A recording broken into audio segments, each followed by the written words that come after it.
Okay, welcome everybody to the virtual Troop Success panel discussion.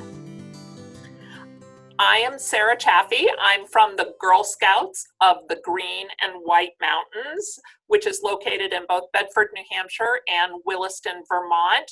I am coming to you from Concord, New Hampshire. I wanted to let you know that I am in the advancement department where I am a fundraiser. I also help to run the Alum Association. So any of you who are not part of the Alum Association, it might be something you want to consider. We got a lot of great events going on. A little bit about myself, I've shared with some of you prior to the meeting started, but I was actually on the board of the Girl Scouts from 2010 to 2016. I fell into this position a couple of years ago, and it's been a really wonderful experience for me working for the Girl Scouts. But most importantly, because I get the opportunity to speak to a lot of you, a lot of the volunteers, a lot of the donors, and a lot of supporters. And I hear about the ways that you've had success. So I was very excited when this panel discussion was proposed. And I wanted to, I was very excited, especially about what our grant writer, Megan Boyd, had been discussing about the actual science behind success with girls. So she is one of our panelists tonight. I would like to, I'm just going to quickly give a little nod to each of our panelists. Megan Boyd, Allison Duback. I hope some of you had the opportunity to hear her speak in the opening remarks on Saturday. Megan Cuddy, Alicia Grant, Jess Riendo, and then myself, Sarah Chaffee. So we're going to start right off with Megan Boyd, who's going to report a little bit on the Girl Scout Voices count. Megan's been with the Girl Scouts as grants manager for 5 years, but she's been doing grants for about 10 years. She was born and raised by hippies in California, and she was never a Girl Scout growing up. She knew nothing about it, but now she's been volunteering. She was a troop leader for her daughter, and now she is a helper for a multi-level troop. She's been doing that for 4 years. She loves it, and she loves seeing her daughter actively benefiting from the Girl Scout program. She also has a couple of master's degrees in archaeology and one in museum studies and cultural heritage. So please welcome Megan Boyd to speak about the Girl Scout Voices count. We'll be taking questions after each of the panelists has presented. So hold on to those questions and you can throw them into the chat if you want. Okay, Megan. All right, okay, I'm gonna share my screen here. Let's see if it works. Okay. So let's get into it. I'm really excited actually to be here tonight to share a little bit of data with you that will hopefully provide some context to your discussion and just be helpful moving forward as you engage with girls and serve girls. I love to geek out about data, as Sarah can attest to. So this has been really fun for me going through the data this year and analyzing how our girls are engaging with Girl Scouts. So what I'm going to share with you is information about the Girl Scouts Voices Count surveys. And I'm sure you all are familiar, but in case you're not, every year GSUSA deploys surveys to parents and caregivers, troop leaders, and girls, usually in the spring between March and April. GSUSA then compiles all that information, all that data, and distributes it out to councils so that we can then take the raw data and learn from it. We can ask questions of the data, filter through the data, really get into the meat of it and see how our customers are engaging with our program locally. And we can also compare that against the national data to see how we measure up, where we're doing well, where we maybe need to improve. So these surveys, the goals are to measure key performance indicators, or KPIs, which is some of the jargon.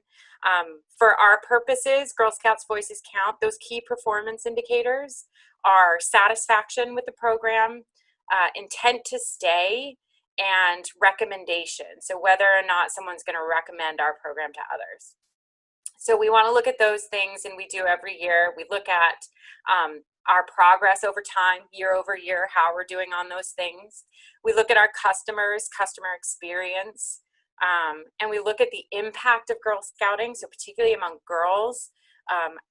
Are the programs that we offer, are they producing those positive leadership qualities, those leadership outcomes that we really want girls to experience? And then actually new this year, GSUSA added a section on COVID. So the surveys, I don't know if you noticed, they were actually delayed this year. They went out in May rather than March and April. And this was partly because they added this new section. So they wanted to see not only how our customers were engaging with Girl Scouts during COVID, but just how they were being impacted in general by COVID. So I wanted to include this slide. I'm sure everyone's very familiar with Girl Scouting, but I wanted to include this because it gives really good context to our kind of the foundational underpinning of our whole theory of change as Girl Scouts. When I joined 5 years ago, Sarah mentioned I had no background in Girl Scouting, and so I heard this term, Girl Scout leadership experience, bandied around all the time, and I was too afraid to ask what it meant because I felt like it was such an elemental thing, and everybody knew what they were talking about. And I thought, is this a book? Is it a patch program? What does this mean, Girl Scout leadership experience? But it's kind of our whole theory of change. It describes what girls do in Girl Scouts, who they do it with, how they do it, and then as a result, how they benefit.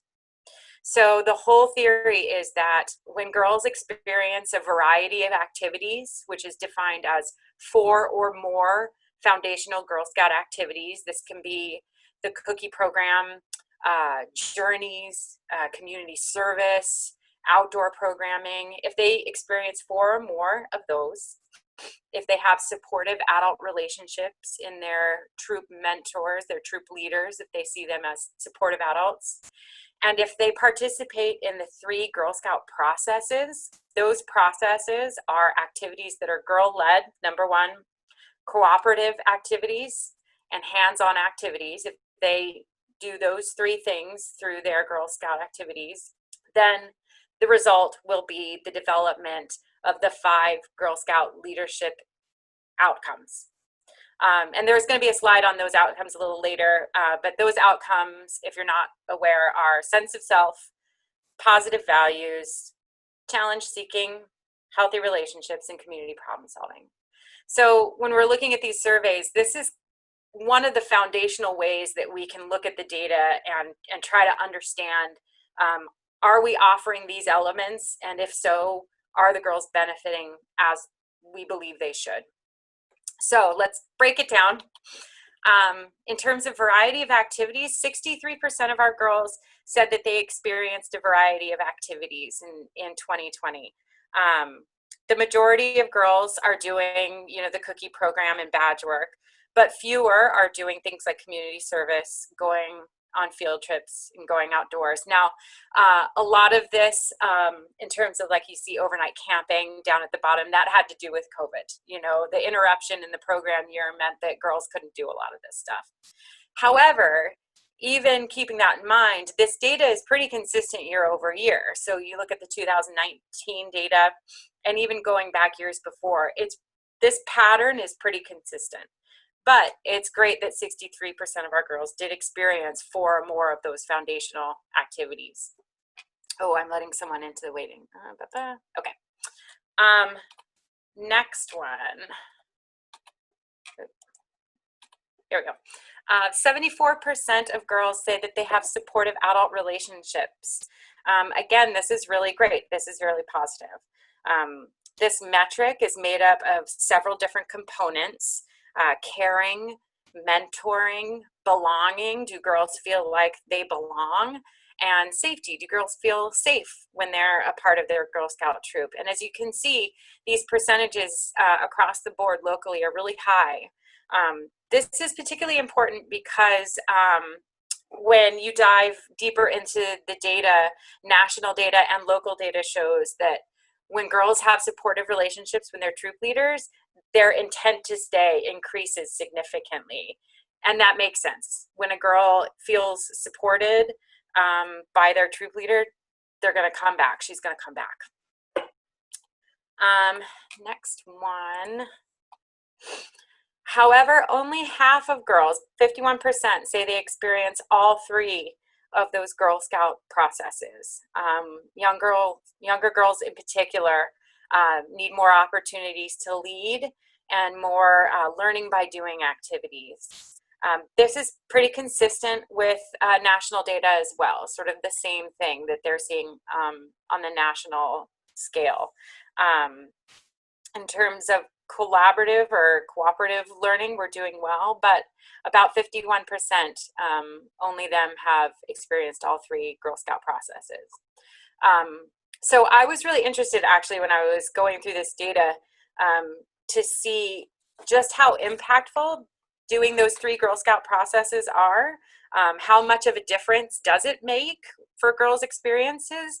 So what I did is I isolated those 51% of girls who had experienced those three Girl Scout processes, and I wanted to see how the key performance indicators that I talked about earlier, the satisfaction, intent to stay, and recommendation, I wanted to see how those were impacted when you took girls who did those three processes and the ones, their Girl Scout peers who did not. And it was significant. So as you can see here, satisfaction made a jump from 40% of girls who were highly satisfied to 50% who loved their experiences. Intent to stay also made a jump. This over here, Net Promoter Score, that's the recommendation index. And what that means, it's jargony, but Net Promoter Score basically assesses how likely a customer is to recommend Girl Scouting. So it's the percentage of customers who will promote Girl Scouts after accounting for the percentage of people who are going to badmouth us. So for context, a Net Promoter Score of 35 is considered good based on industry standards, and a Net Promoter Score of 50 is excellent. So just looking at this, you can see that when girls have those three processes as part of their Girl Scout year, it makes a massive difference. And it kind of underscores that whole Girl Scout experience theory of change. And this actually follows through as well to the 5 Girl Scout leadership experience outcomes. So I know I rattled them off really quickly at the beginning, but they're sense of self, positive values, challenge seeking, healthy relationships, and community problem solving. And again, the girls who experience those 3 Girl Scout processes achieve greater outcomes as well across all of those metrics. So I wanted to share a little bit, moving on from sort of impact and Girl Scout leadership experience, a little bit from the COVID section of the surveys this year. As was the case in everybody's lives, nearly all of our members were impacted by COVID in one way or another. Caregivers and troop leaders had to adjust to having kids at home. About half shifted to working from home. About a third of caregivers and troop leaders experienced a loss of income, which is huge. And 1 in 5 are concerned about a loss of income. Now, what's extraordinary is that despite all of this, most girls stayed engaged. 2 out of 3 girls did some sort of Girl Scout activity online or at home, and 9 out of 10 troop leaders stayed in touch with their troop. Of these leaders, 60% contacted their troop just to check in. And of the girls that stayed engaged in COVID, those 2 out of 3, 70% got their resources from their troop leaders, which shows just how important troop leaders are in keeping the girls engaged, even if it's just sharing a resource, not necessarily holding a virtual meeting.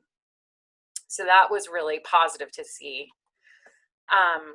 And remarkably, about half of troop leaders actually pivoted to holding virtual meetings, which again, we thought was really positive, especially when you consider how widespread the impacts of COVID were. However, troop leaders had really mixed feelings about their success.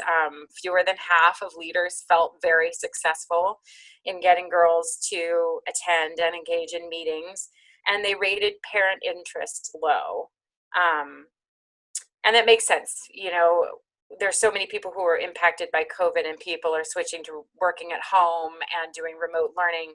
It makes more sense that people are more concerned about family members necessarily and family things going on than organizing or attending virtual troop meetings.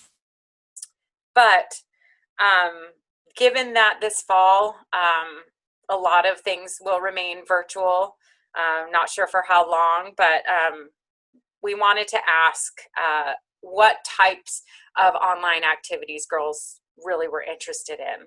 And online activities that connect girls to their troop really came out on top. Almost 60% of girls wanted to have troop meetings where they could have fun with their Girl Scout sisters, with their troop, work on badges and Girl Scout activities with their troops. I know I can say from a personal standpoint, with a 10-year-old daughter, that was definitely her jam as well. She just wanted to be on the meetings where she could engage with her Girl Scout sisters and see their faces and have that connection. And that seemed to be pretty consistent across the board nationally as well. So that's kind of a very brief snapshot with some recent data.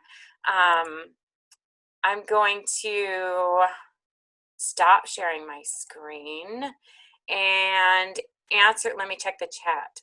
Can you send the slides? Yes, I'm happy to send these slides. No problem.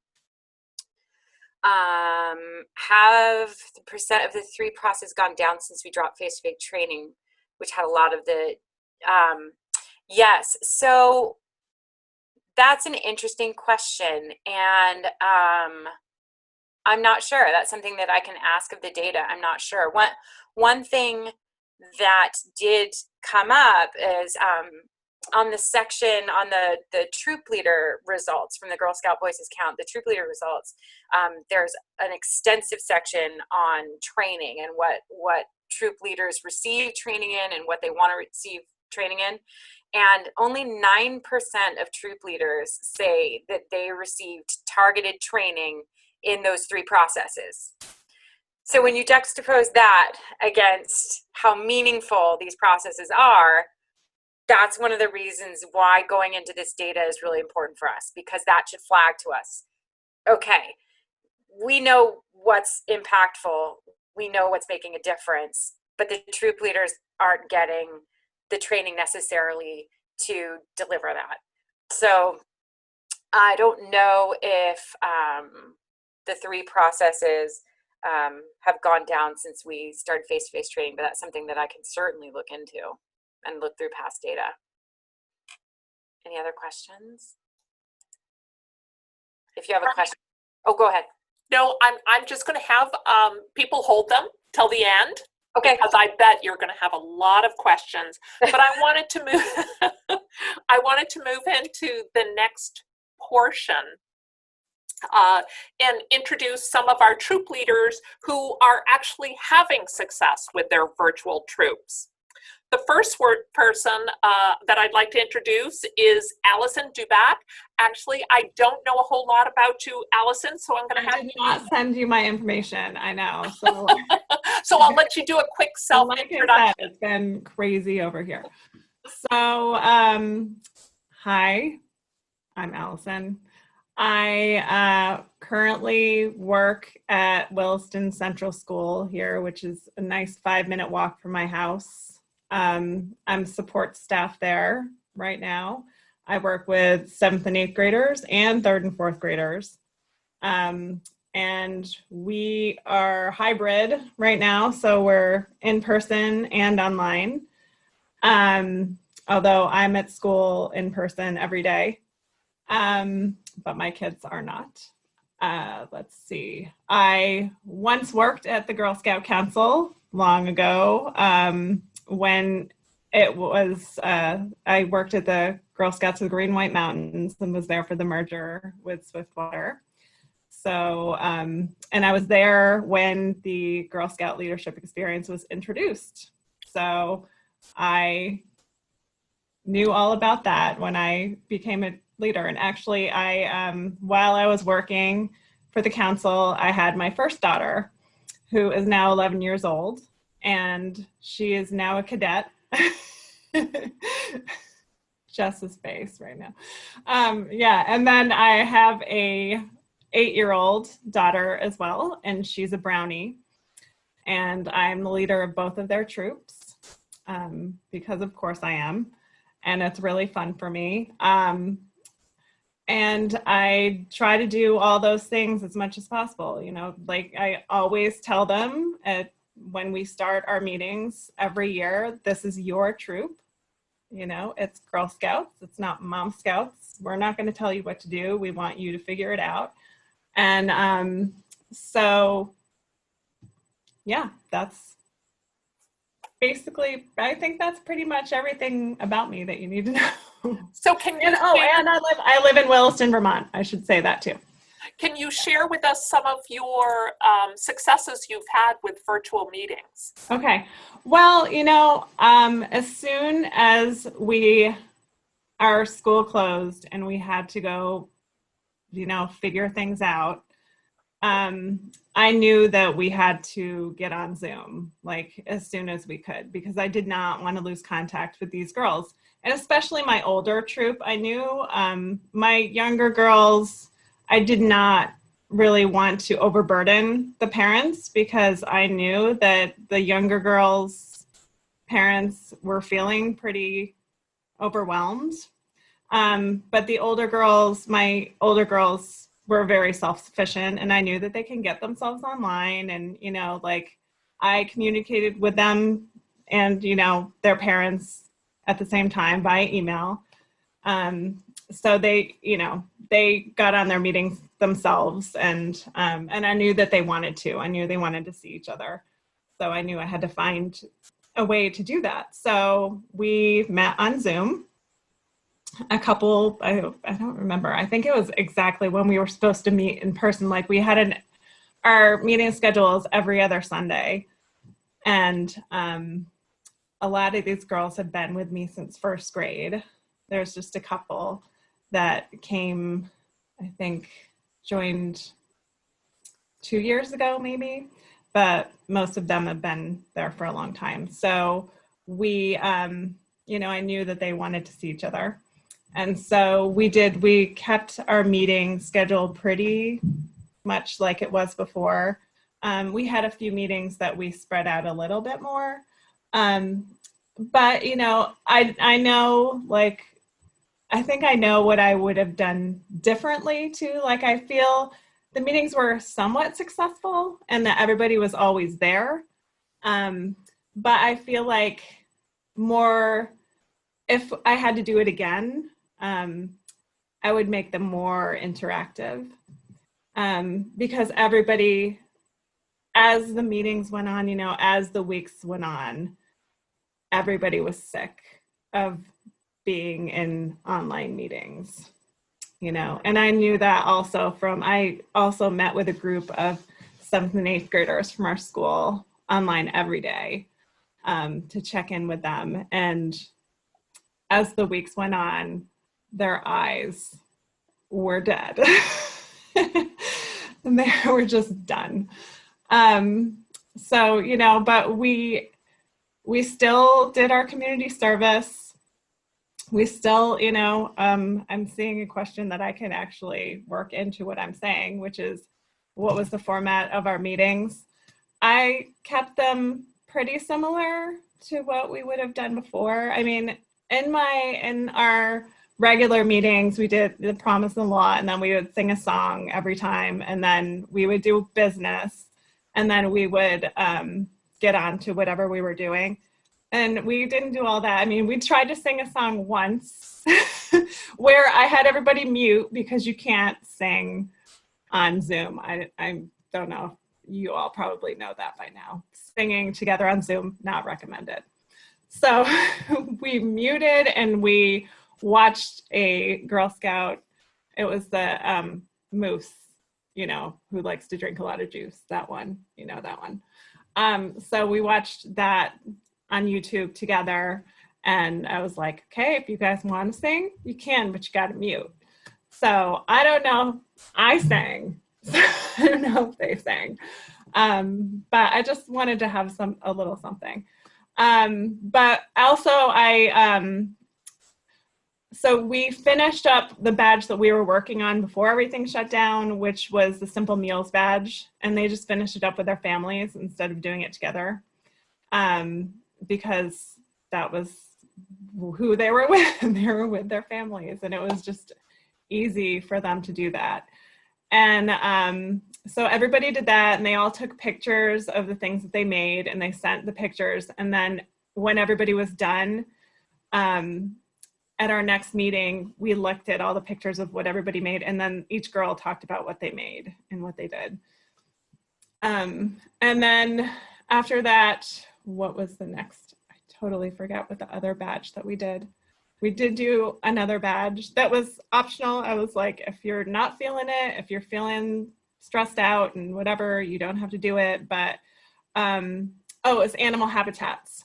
So I actually transferred all of the requirements to a Google form so that they could print it out and, you know, check the check boxes, or like check the check boxes online or whatever, just so that they had it and they could figure out, they could do whichever requirements that they wanted for the badge. And then they had to take pictures, and, you know, we just looked at it all together like we did the other one. So I think, you know, for future things that we do, I think I would make them way more interactive. But at that time, you know, I was also a little like burnt out on everything that was happening.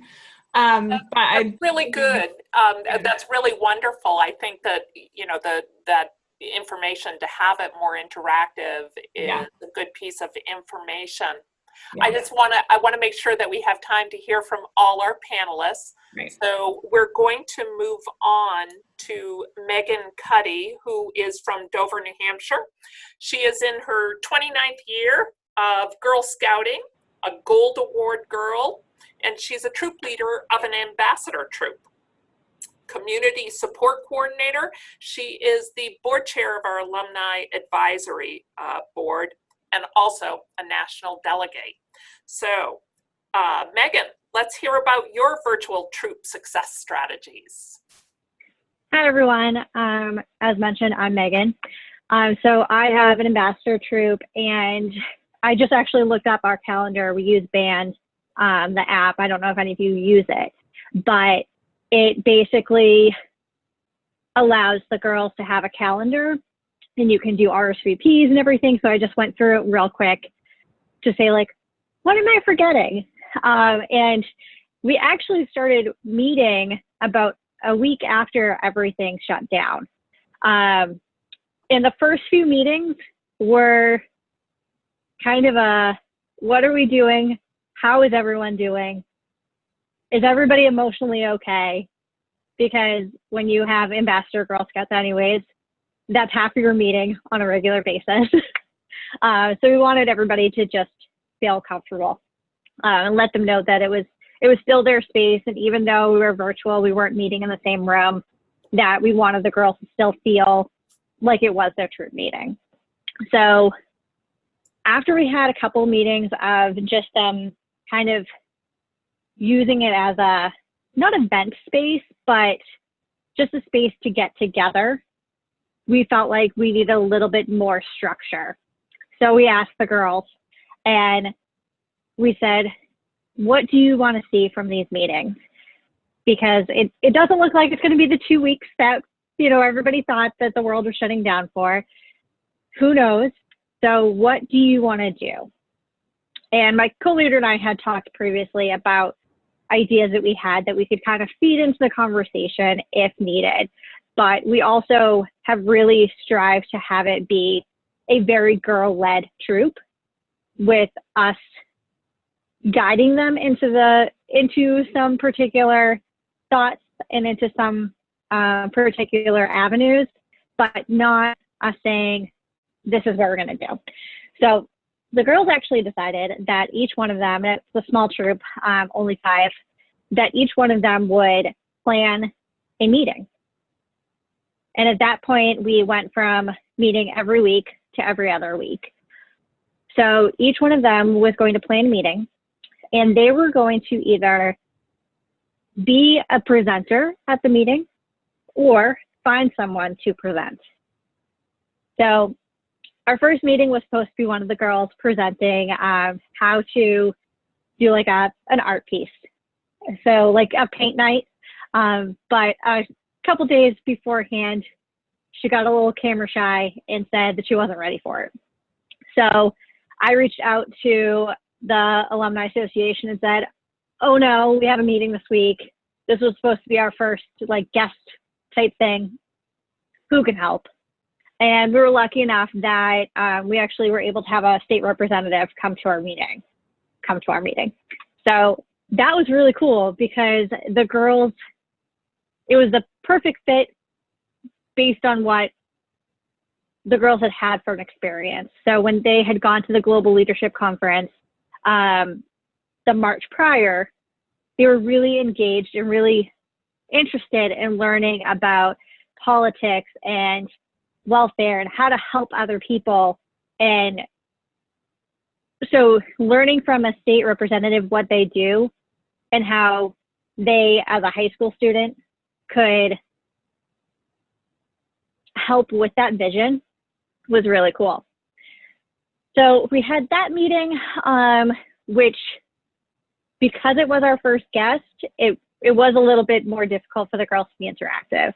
But as the conversation went on, about probably halfway through it, the girls started being themselves.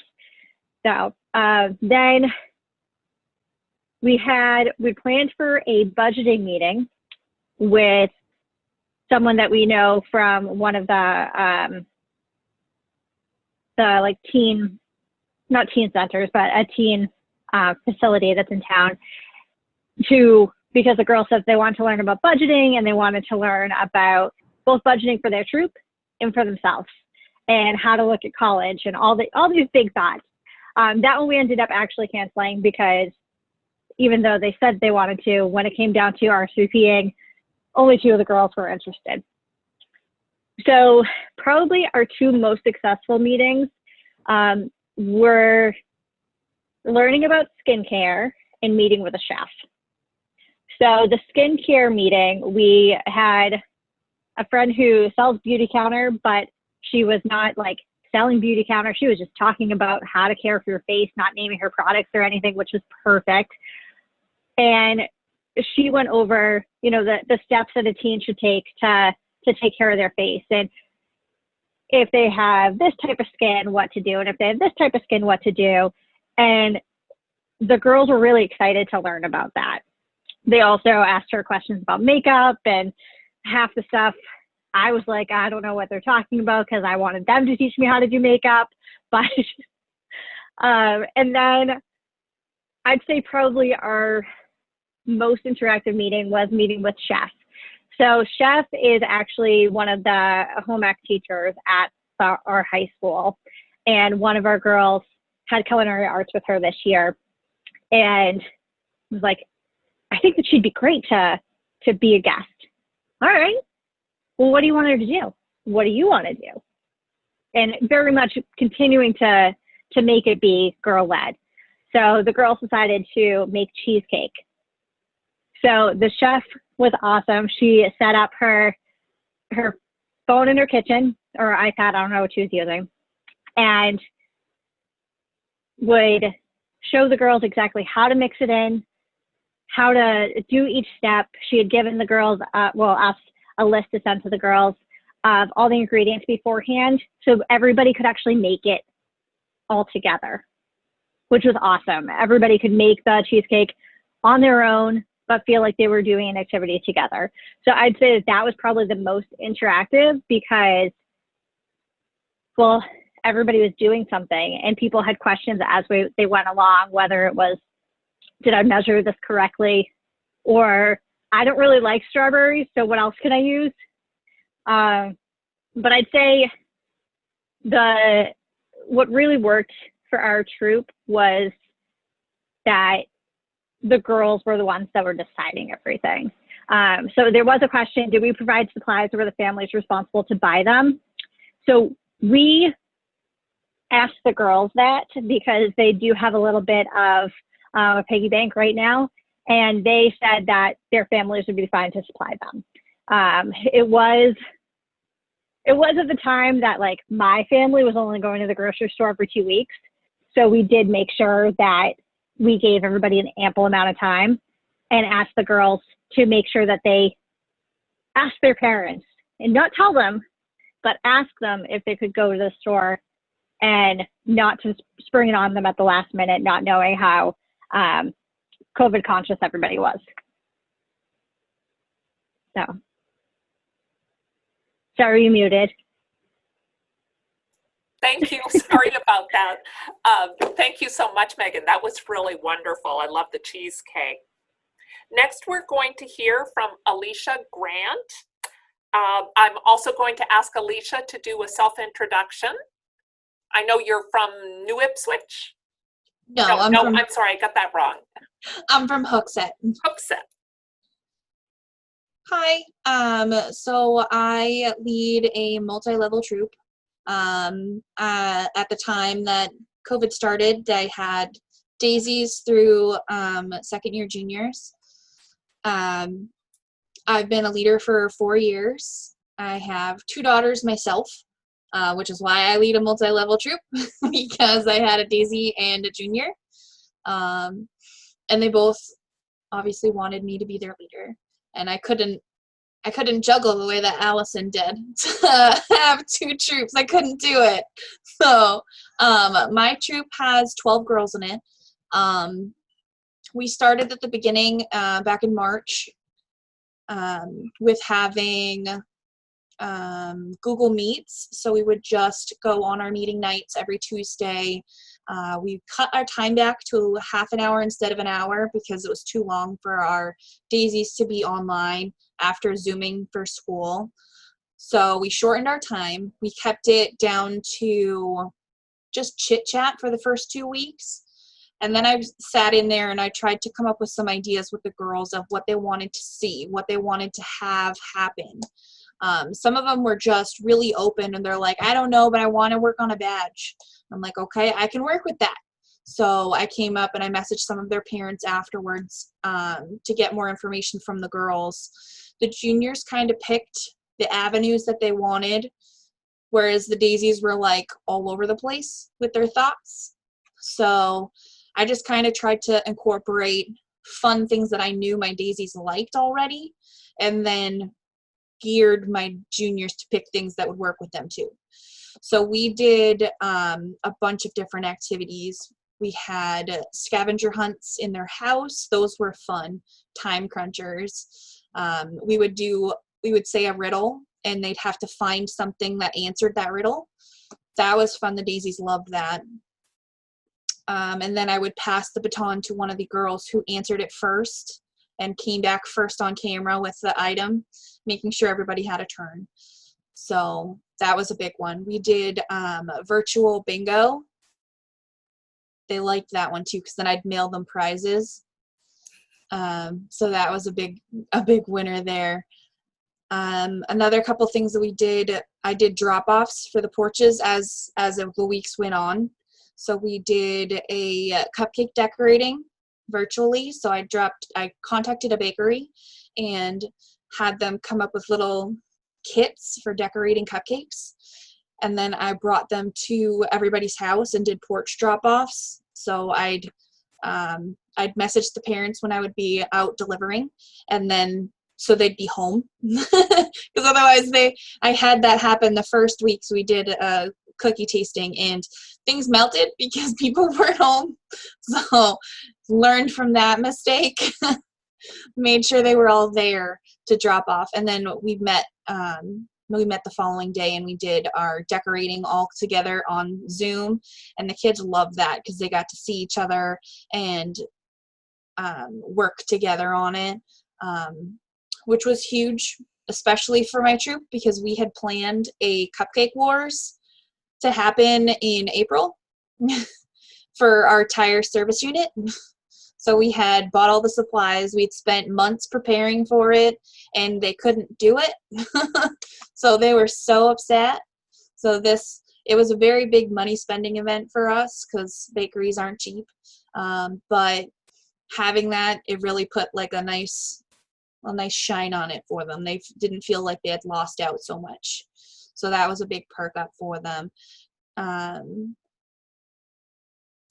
Cookie sales season ended when COVID started and we had booths still scheduled. So one of the things that we did to kind of ease out of that, because my girls are avid sellers, they were so disappointed that they didn't get to do their booths and wear their little vests and talk to all the people because we practiced. So we did a cookie tasting. So we did that over Zoom. That's where I found out that you had to call ahead to the parents. So I sorted out and bagged using COVID protocols and bagged up all of the cookies. We did a taste comparison between our council and the other cookie brand, ABC. So we taste tested over Zoom who liked which brand better, how did it compare, what did it look like, their favorites. And then we did I did a chart for them so they could see who liked what and how many liked this one more than that one. They really like to see that as like a little pie graph there towards the end. As things have gone and settled back down, schools have restarted. My town has in-school, so we've been able to meet in person but outside. So we've done different activities now that we can see each other. But I have been squirreling away other ideas just in case for when things potentially close again. My girls don't like to be bored, so we met every week just for a little shorter, but the whole time that COVID happened. Wow, that sounds like you did a really, really good job. It sounds like the girls stayed engaged all the way through. That's wonderful. Yeah, they really liked it. We did a cooking event. Like they just came up with different ideas of what they wanted to work towards, and I tried to find easy enough for my 6-year-olds to do, but fun enough for my older girls to do. Sure. Okay, thank you so much, Alicia. We have one more presenter before we open it up to questions. Jessica Riendo has been a Girl Scout for more than 35 years. She was a girl member, volunteer in college, and then a staff, and then volunteer troop leader and support coordinator. She's a Gold Award recipient and lifetime member, and she lives in New Ipswich, not you, Alicia. She's got a multi-age level troop of 25 girls from brownies through ambassadors with 4 co-leaders. She's taken them on trips both domestically and internationally. Jessica, we'd like to hear your strategies for virtual troop success. Okay, thank you for having me. So I will kind of preface it by saying that our troop took a month off because I work at the Y and we launched a feeding program when all of this happened, and I could not add one more thing onto my schedule. And like everybody, we were like, this is only going to be 3 weeks. We can make it. 3 weeks won't be that bad. And then in my professional role, once we realized this isn't going to be 3 weeks, we kind of made the decision that we needed to launch something for our girls. So as Sarah mentioned, I do have a multi-age level troop, a rather large one. And so we still wanted to keep that connectivity, which is incredibly important for the girls as well as for us. So what we started off by doing was actually doing some badge work, because it's just easy for the leaders, right? Like you look at the badge book and you're like, I have to do this activity, that activity, and what can I do to convert it to online? And so that's one thing I would recommend for any new leaders that are starting out, that are like, what do I do? Where do I start? Is take the badges as a simple activity to kickstart it, because then it just doesn't take a lot of thought processing for your side of things to pull things together. we did a variety of activities, everything from being a multi-age level troop that adds another element into it to find badges that work for all age levels. And so we did some nature, the outdoor art badge first. And so we had some activities that the girls did on their own that weren't a part of the virtual concept. And we asked our families to just post a picture to it to our Facebook page as a completion for it, so that their girls could get credit for it. And then we did some activities together in that virtual world. And so that worked well. We did a grab and go pickup location. We used a parent's house and put a tote outside, and family members could kind of just come and pick up the items for the meetings as needed. So that was really helpful if you have like a central location that you're able to do that. And then we also the most successful things that we did was interactive. So anything that was more, the kids could be doing it while it was being led or discussed, was really successful for our kids. So we did do like a YouTube paint night, where again, we provided all the resources for the girls ahead of time. And then we just live streamed the video from YouTube, so you can find a wide variety of different paintings. So you don't even have to have the skill set as the leader. You just have to have the skill set to be able to kind of lead that discussion with your girls, which was really a great way for the girls to kind of like even talk and communicate as the painting was happening. So it really felt like they were there. We did a lot of cooking. So we took an older brownie, try it, junior badge, and cadet badges from the 90s, and did like a travel around the world experience. So we took the girls on, we went to Paris, we went to Japan, England, and a few other places, I can't remember all of them now, where we kind of did like a video. We watched some YouTube videos that kind of gave their girls like an insight to what those countries were about and some highlights from those countries. And then we did a craft activity that related to that country as well. And then we cooked something. So we made crepes. We made a really unique banana thing from Japan. We made something from New Zealand.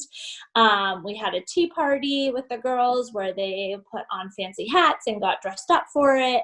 And just had this like interactive moment in time for the girls was really important.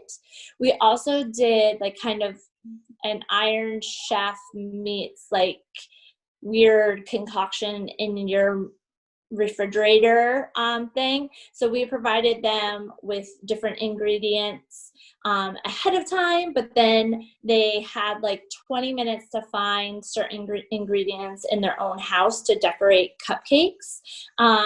And we gave them a theme. So they were able to decorate the cupcakes however they wanted, and then kind of came back and got to present what their cupcakes looked like at the end. So the thing that throughout all of this, from a Girl Scout standpoint as well, in my professional world, I ran a summer program where we had virtual components as well to it, is when you're pulling in virtual partners or trying to do anything virtual, you really want to make sure that you're engaging your youth as the best as you can, because it's very two-dimensional in the sense that, like, yes, they can see you, they know you're there, you might have a relationship with them. I have found that some kids might not necessarily, there's kind of two different pockets. Like there's the YouTube version of virtual that kids are like, oh great, I can learn how to make this slime. But there's not really somebody there to communicate with me, or there's more of that virtual component that like, okay, I know this person and they're having a conversation with me and they're getting to know me on that one-on-one level, which is really hard to do if you have 20 girls on a Zoom call, to have that individual focused attention the same way that you would in a classroom or a school meeting environment, where you can kind of go over to Sally and say, oh my God, that's a really great drawing. Tell me a little bit more about it. So you kind of have to be a little bit more intentional in a large group setting in a virtual platform. And I find it funny that Allison said that singing didn't work. We did a campfire where we had all the girls set up a tent in their house. It could look whatever they wanted. We wanted them to come in their pajamas. We had them make a fire circle out of whatever they wanted. And we had like snack time, and we did sing songs. It was not pretty, but we did. And so I just think just trying to be still fun and engaging is really important to these girls.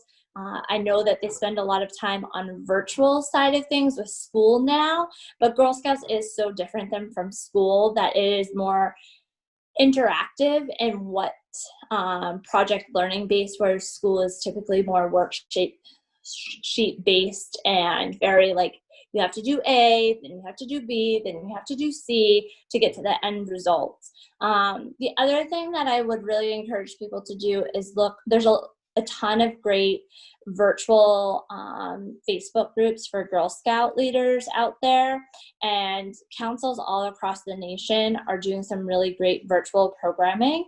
So I would also encourage you to look at some of those as a way that you don't have to create more work for yourself. The best compliment out there is to just copy and paste somebody else's idea and add your own twist to it.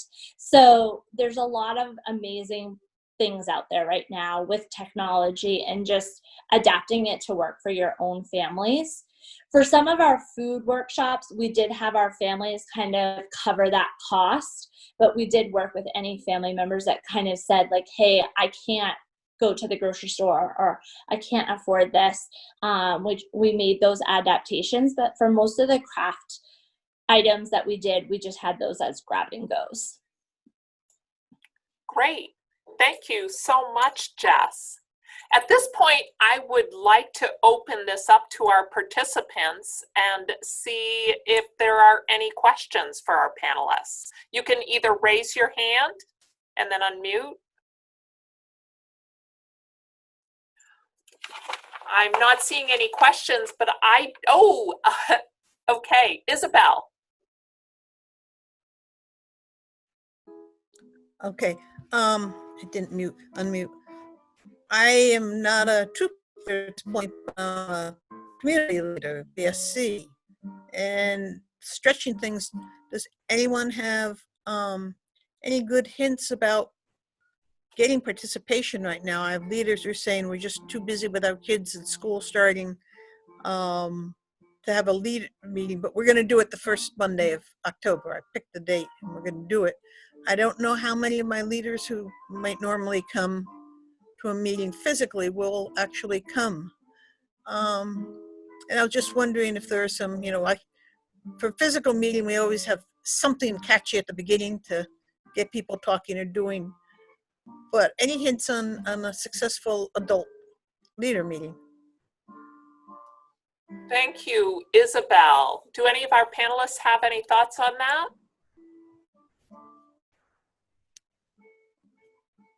Jess? So we haven't done anything with our adult volunteers yet, just because we were trying to give them September to like settle in with just so much going on with the school year and adapting, and schools not necessarily making a decision until the last moment in time, and a lot of things upended. We're not having our first meeting until the end of September to kind of reconvene. And I still think that there's going to be a lot of people that are just going to be overwhelmed and stressed right now. And so for the most part, what we're trying to do in our service unit is just provide a lot of grace, but support, and not a lot of judgment on if they're not able to pull it together for the start of October, because we just have to understand that we don't know what's going on behind everybody's closed doors, and there's a lot of stress going on right now between school, people's work, you know, and trying to balance it all and find that happy middle ground. So not a lot of good tips there, but I just think trying to do whatever you can and just reaching out, I think, is always the best thing that you can do. Thank you, Jess. Can I just comment on the chat? I'm going to have a co-host, so I can have somebody watch the waiting room, so I don't have to moderate and also administer. But I was looking more for any cool, you know, motivators to get the people to participate. The only agenda item I have right now is our fall product coordinator will present something. I saw Megan had her hand up. Do you have some thoughts, Megan? Yeah, so I'm responsible for Dover, and we're actually having our first leader meeting on Monday. We are having it in a yard, socially distant, to see how that will work while the weather is nice. Because I feel like in our community, at least, people need a break from the virtual, but majority of our leader meetings will be virtual this year. So one of the things that I have on the agenda, Isabel, is brainstorming together and sharing with, kind of like we're doing tonight, sharing with the other leaders what has worked and what hasn't worked. I've also encouraged leaders to bring an activity, and I shared one for armpit fudge. That is something that could be done either in person or virtually. So you could plan it with the girls and have it be, you know, whatever the meeting ends up being, based on what COVID's doing at the time and what our rules and restrictions and the leaders feeling about it as well. So with like armpit fudge, if you were doing it in person, then the supplies would be put together so that everybody had like their own bag. And if you were doing it as a virtual, it could be that, you know, the leaders do a drop off at doors. So that's one of the things that Dover is doing a brainstorming session of what's working, what fun ideas. They don't necessarily have to be badges, but what things can you do that will pull in the girls and engage them? So when I shared that, a couple of leaders were like, our girls would think that was hilarious. And yes, they would. So just trying to think of ways that we can help one another as leaders as well. So sharing ideas basically is your theme of the meeting. Yeah, for the most part. So I'm noticing a lot of questions in the chat about the Zoom licenses. I wish I could address that for you, but I honestly don't have a solid answer on that. But I do know that customer care has been very, very busy, so it may take them a couple of days to get back to you. Yeah, so for Zoom licenses, it was in the Outlook email. You just have to send an email in the subject line that you want Zoom licenses, and they said it was going to be, I think, in the next couple of weeks that you're going to get it. But it was in the most recent Outlook. I was just going to paste it. I just talked to customer care today on the phone, and they don't know when and what the conditions will be. Because I said, do you have any idea when they'll be available?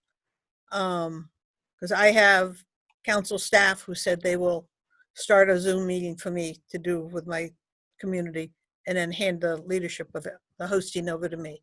So customer care told me that they don't know. It's not going to be as close as we thought when it was at Tricia's meeting. So it looks like it's farther away. Okay, perfect. That's what I was told. Thank you. Allison, I see you have a question. I don't have a question, but I have a comment, which Sure. is, so one thing that I would probably do is look around your community at the places that you might ordinarily go for a meeting, or, you know, like to to do your badges. Like I was thinking about paint and sip because one of my troops went a few years ago there to do their painting badge. And right now they're hurting, but they're doing virtual painting parties. So you could they'll give you all the materials and then you can, log on to one of their painting sessions. And there's a lot of places like that around our communities that, could totally help out with those meetings and make them really amazing. And you could also, your troop would be helping them too. So that's a great resource. Yeah. I did have a question from somebody who wanted to know, do any of the panelists have a recommendation for holding a virtual ceremony for badges? Or do you mail the badges to the girls? Any thoughts? We did a drive-through, bridging ceremony. So we pre-scheduled roughly 10-minute intervals for families to come because we didn't get to do our spring bridging. So we did our bridging and all of our badges at the same time and just kind of did a 2-hour block with 10 minutes for each family to come and get all their stuff.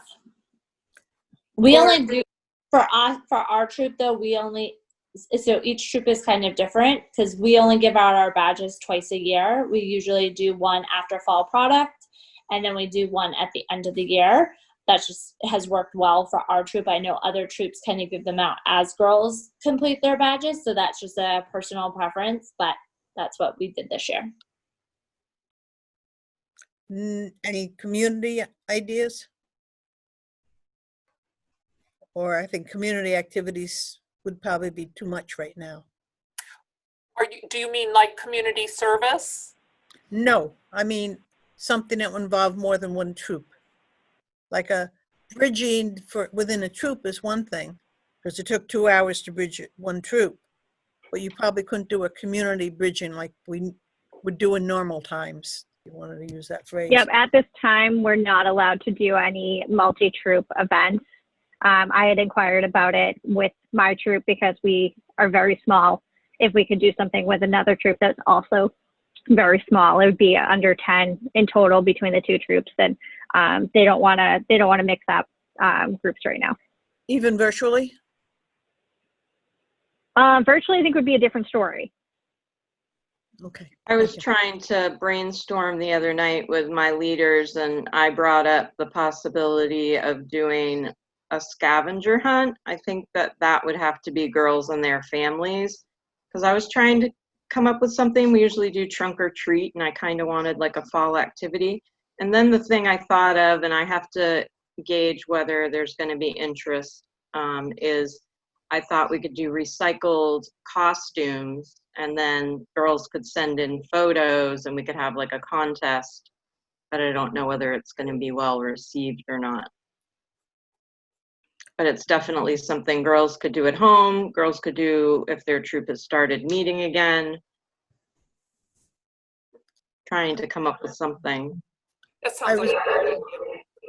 I was just thinking of what I said earlier, the virtual visit to the New Hampshire SPCA as a community thing, because you can put 50 people on a Zoom and have a tour and questions and answers. So that would be, even though it's multiple troop or multiple girls, we could do that as a community activity, right? Yeah, and if somebody has a Zoom license, I think you can have a lot more than, I can't remember how many it is. It's at least 100. I think it's actually more than that. That's why I'm hoping for the council, a Zoom license. Were there any other questions for our panelists? Okay, well, I want to be mindful of the time. It's actually gone over 8 o'clock. I hope that you all got some information from this, and certainly you're welcome to reach out to me at council if you'd like to be put in touch with anybody from the meeting. I just want to thank you all for doing your great work. And I want to really thank all the panelists for presenting this evening. It was wonderful. Okay. Good night, everyone. Bye-bye.